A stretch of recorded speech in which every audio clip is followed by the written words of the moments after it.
3 anos da minha vida pelo ralo e uma bagunça financeira para resolver. E, sinceramente, preciso desabafar isso antes de explodir. Conheci o Henrique durante o que deveria ter sido um dia entediante.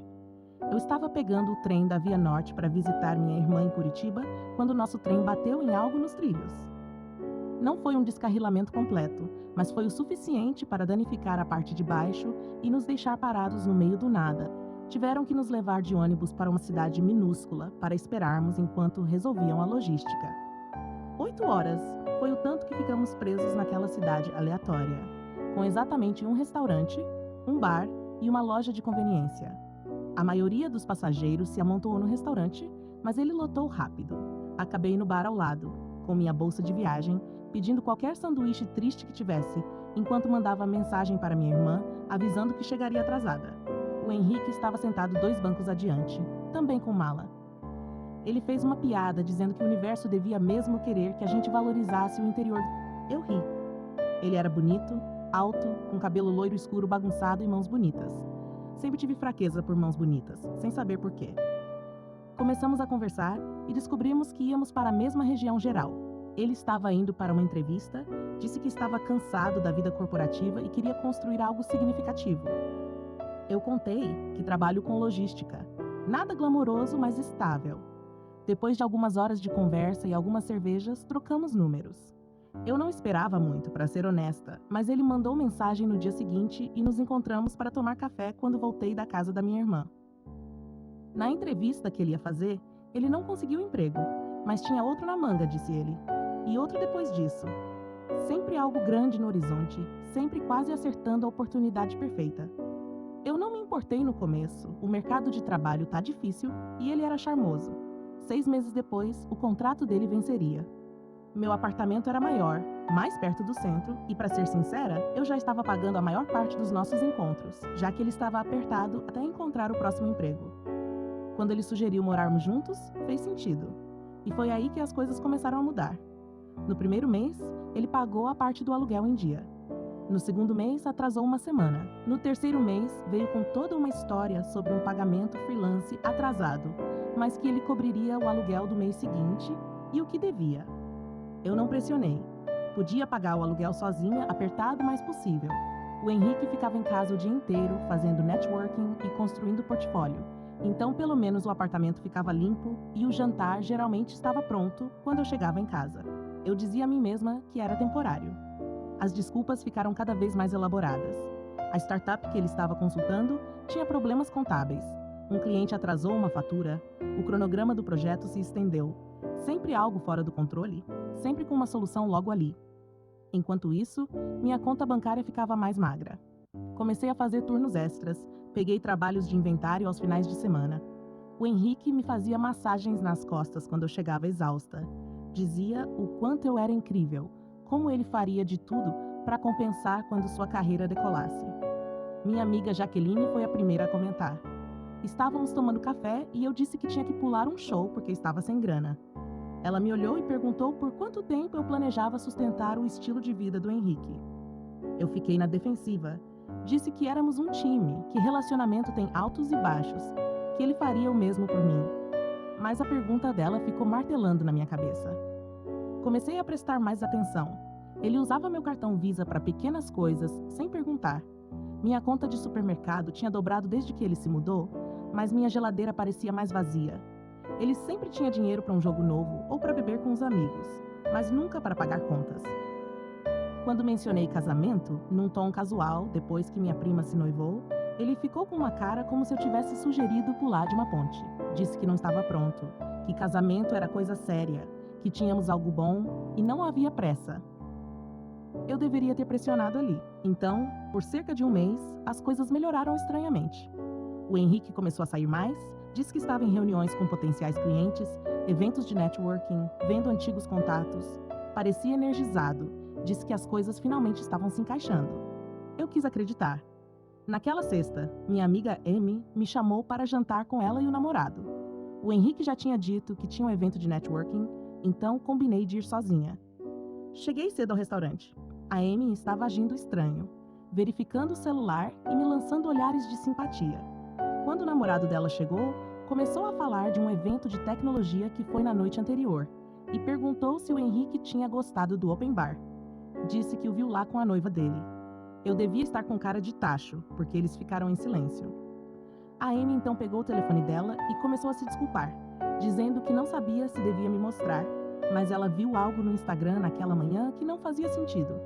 Me entregou o celular. Era o perfil de uma mulher loira chamada Damires. A postagem mais recente era da noite anterior.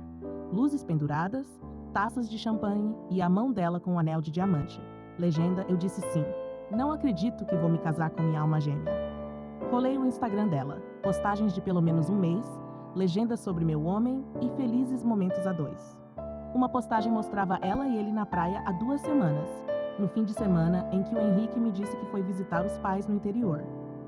Saí do restaurante, disse a Amy ao namorado que ligaria depois. Voltei correndo para casa e verifiquei nossa conta conjunta no cartão. Vi cobranças em restaurantes onde eu nunca estive, em um hotel no centro há 3 semanas, uma joalheria na semana anterior. R$ 2.800.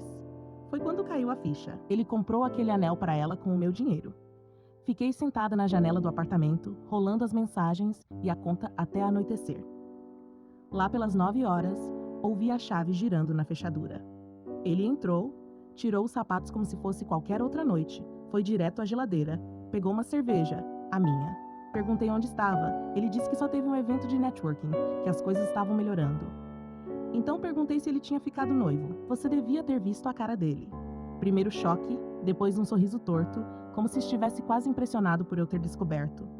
Quando perguntei se ele tinha proposto para aquela garota das fotos, ele apenas encolheu os ombros e disse algo como: Olha, você realmente achou que eu ia te dar um anel? Você é o tipo de garota com quem homem se acomoda quando falha. Eu tremia.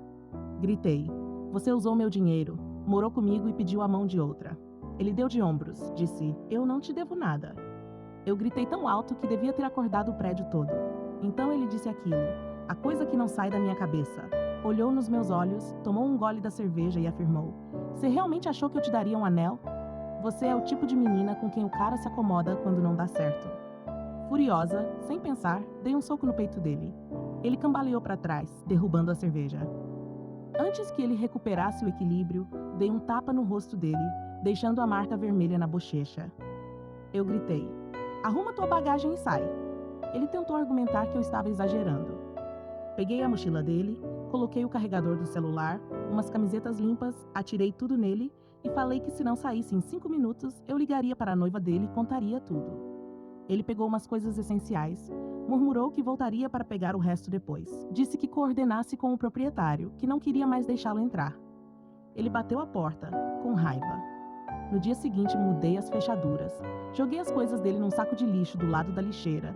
Bloqueei o número, o e-mail, as redes sociais. Mas o pesadelo não acabou aí. Quando revisei as contas com cuidado, vi a proporção do estrago. Mais R$ 2.700 nos últimos 2 meses. Assinaturas que eu não havia aprovado, contas de restaurante absurdas e o anel que nem era para mim. Liguei para o banco. A maioria das cobranças era antiga demais para contestar.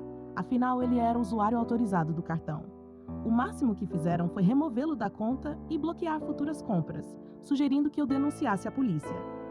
Pensei seriamente nisso, mas a ideia de ter que vê-lo de novo num tribunal, provando que ele gastou meu dinheiro sem permissão, quando tecnicamente eu tinha autorizado, era demais. Resolvi engolir o prejuízo e focar em reconstruir minha vida.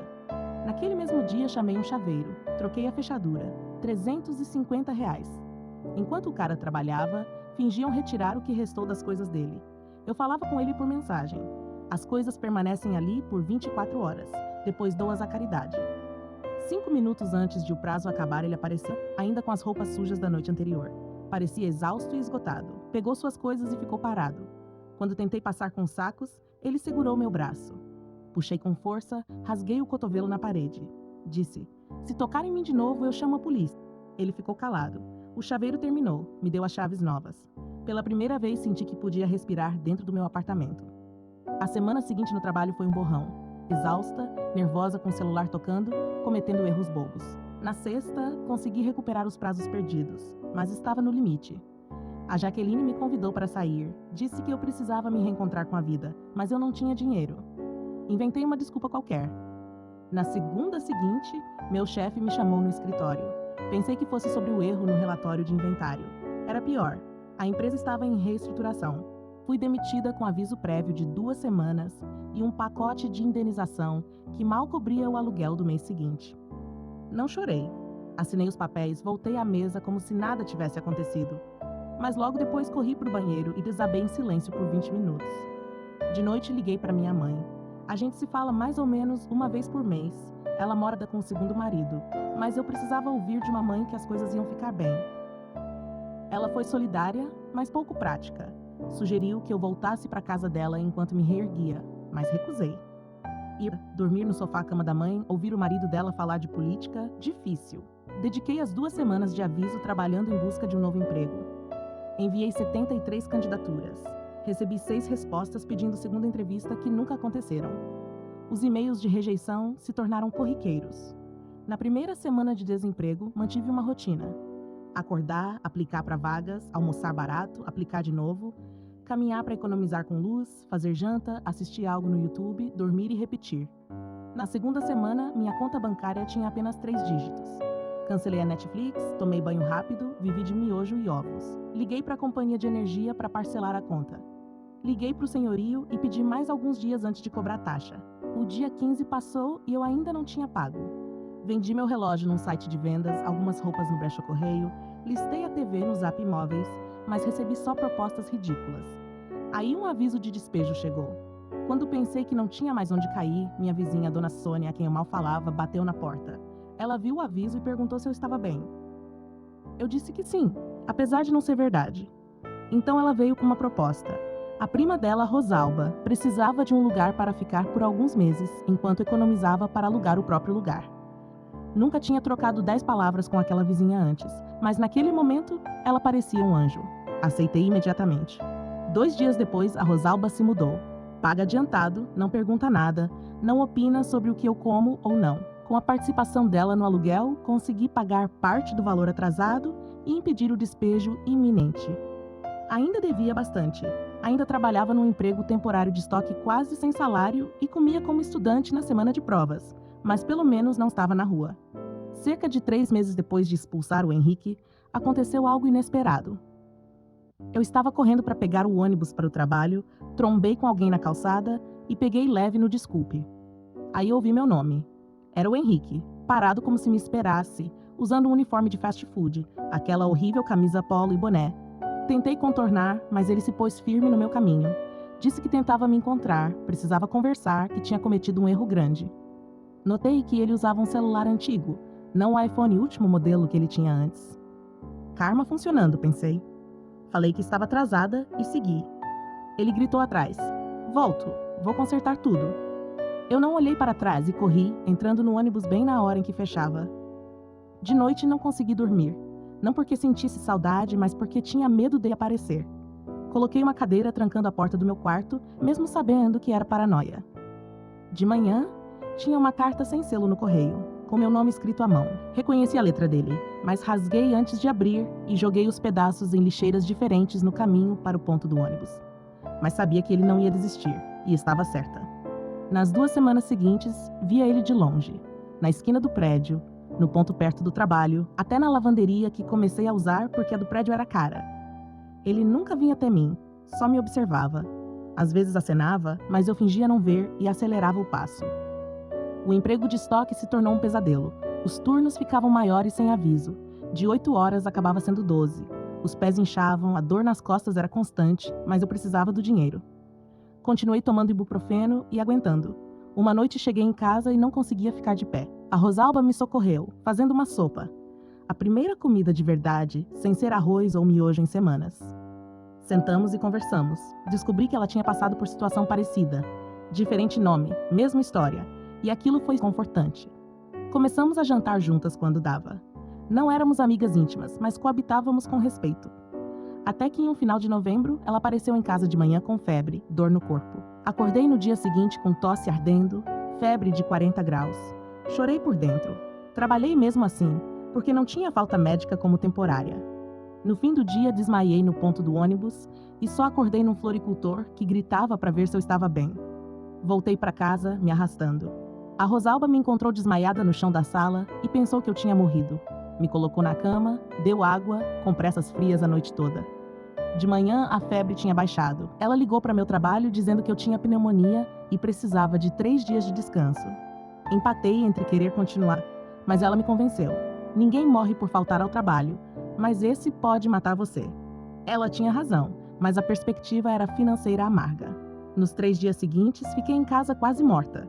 A quarta-feira chegou com uma ligação inesperada, do RH do estoque. Eles disseram que, por causa dela ter ligado pessoalmente e reclamado das condições, decidiram aplicar a política interna e me concederam 5 dias de afastamento remunerado. Não muito, mas o suficiente para não desabar de novo na rua depois do ponto de ônibus. Quando a Rosalba chegou em casa naquela noite, eu chorei. Rezei dizendo que era a primeira pessoa que tinha lutado por mim em meses. Foi a virada. Voltei ao trabalho com desconfiança dos chefes, mas os colegas começaram a cuidar de mim, me incentivando a descansar quando necessário. Por outro lado, o Henrique parou de aparecer nos pontos, mas continuou insistindo por mensagem. Trocava de número, mandava longos textos sobre como sentia minha falta, como a Damires tinha destruído a vida dele, que ele havia refletido. Eu bloqueava sem dó, mas era desgastante. Chegou dezembro, temporada de trabalho dobrada no estoque por fim de ano. Mais horas, mais dores nas costas, mais ibuprofeno, mais estresse. Meu dente doía, mas dentista era luxo. Numa manhã, esperei o ônibus, vi uma senhora conversando com outra sobre a empresa onde ela trabalhava. Falou que precisava reorganizar o estoque. Me identifiquei e perguntei se estavam contratando. Ela me deu o contato da gerente do escritório médico. Fiquei surpresa, mas ela me indicou. À noite, atualizei meu currículo, imprimi na biblioteca. No intervalo do almoço do dia seguinte, entrei no consultório, falei com a gerente, ela me trouxe para uma sala, perguntou sobre minhas experiências. Contratou-me na hora para 20 horas semanais, cuidando do estoque e entrega de materiais médicos. Ganho extra de R$ 3 a hora comparado ao estoque e com trabalho mais leve. Nas semanas seguintes, trabalhei nos 2 empregos, manhã no consultório, noite no estoque. Foi brutal, mas paguei parte do aluguel atrasado e recuperei as contas bancárias. Cheguei ao ponto de renunciar ao emprego de estoque em janeiro, depois de meses exaustos. Senti alívio ao entregar o crachá. O consultório expandiu minha carga para 35 horas semanais e me deu uma pequena mesa para controlar o estoque. Comecei a pagar as dívidas. R$ 20 aqui, 50 ali. Pouco por vez. Ver os saldos diminuindo me trouxe controle e reafirmação de quem eu era. A Rosalba se mudou para o apartamento do namorado. Consegui uma nova colega, estudante de pós-graduação, silenciosa, paga aluguel em dia, não mexe na minha comida. Meu crédito começou a melhorar. Fui a alguns encontros, nada sério, ainda cautelosa. Vi o Henrique online. Está se mudando para Pittsburgh. Pensei que finalmente era o fim. Até que, semana passada, abri a porta e lá estava ele de novo, segurando uma sacola pequena e um envelope de presente. Minha primeira reação foi bater de cara. Ele parecia diferente, limpo, saudável, roupa que servia. Ele ergueu as mãos, disse que só queria deixar algo antes de ir embora de vez. Relutante, peguei o envelope. Continha R$ 1.500. Na sacola havia uma caixinha com o anel que ele tinha comprado para Damires, o mesmo que aparecia nas fotos. Ele explicou que, quando a Damires terminou com ele, jogou o anel nele. Ele pensou em vender, mas acabou não vendendo, e queria que eu decidisse o que fazer: guardar, vender, jogar no rio. Ele também disse que tinha um emprego em Pittsburgh e continuaria me fazendo pagamentos até quitar tudo, pois disse que se arrepende do que fez, das palavras que disse quando o confrontei sobre a Damires e que eu mereço coisa melhor. Ele acenou e foi embora. Sem drama. Só um aceno. No dia seguinte, levei o anel a uma joalheria. Era menos valioso do que parecia. Pedra pequena e montagem barata. Paguei menos de R$ 1.000 por ele e coloquei na poupança. Isso foi o fim da saga Henrique. Passei a trabalhar full-time no consultório, com benefícios. A Rosalba seguiu com a vida com o namorado. Meu crédito andou subindo. Troquei a casa para uma colega confiável. Minhas costas ainda doem quando chove. Às vezes sinto meu dente latejar, mas sigo em frente, passo a passo. Não sei se o Henrique vai manter a palavra. Pessoas mudam, mas lentamente. Aprendi que não dá para mais construir meus planos com base nas promessas dele. Obrigada pelo apoio na época. Comentários foram minha coluna nesses dias em que me senti sozinha. Acho que essa foi mesmo a última atualização. Esse capítulo se fechou, e fui grata pelos ombros virtuais que me seguraram.